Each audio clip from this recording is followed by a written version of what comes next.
Plus, it was humiliating being followed by an ultra-paranoid goblin all the time. She'd been hoping she'd be done with the bodyguard thing by the time school started again. But with less than 2 weeks left on her vacation and the council hitting dead ends on all their leads, it looked like her burly, slightly alien-looking shadow was coming with her to Foxfire. She'd tried convincing Alden he could just keep track of her with the crystal registry pendant latched around her neck, but he'd reminded her that the kidnappers had no problem tearing it off the last time.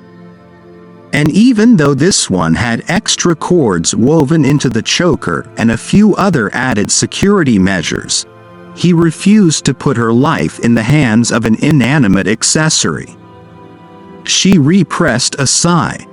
"We need Sophie here with us," Grady told Sandor as he pulled Sophie into a quick, reassuring hug. "Are you picking up anything?"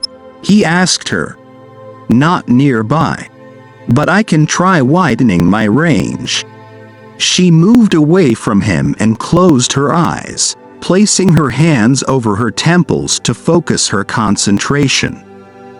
Sophie was the only telepath who could track thoughts to their exact location, and the only one who could read the minds of animals.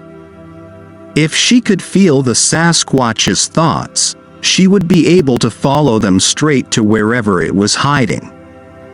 All she had to do was listen.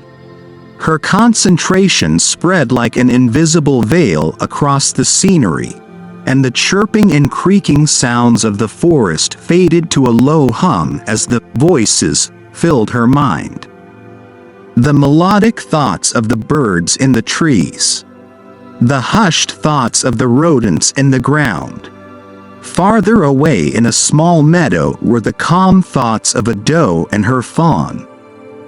And farther still, in the thicker parts of the underbrush, were the stealthy thoughts of a large cougar, stalking its prey. But no trace of the heavy, thundering thoughts of a Sasquatch. She pushed her focus toward the snow-capped mountains. The stretch was longer than most telepaths could handle, but she'd reached much farther when she was calling for rescue from her captors, and she'd been half-drugged at the time. So she was surprised when her body started to shake from the strain.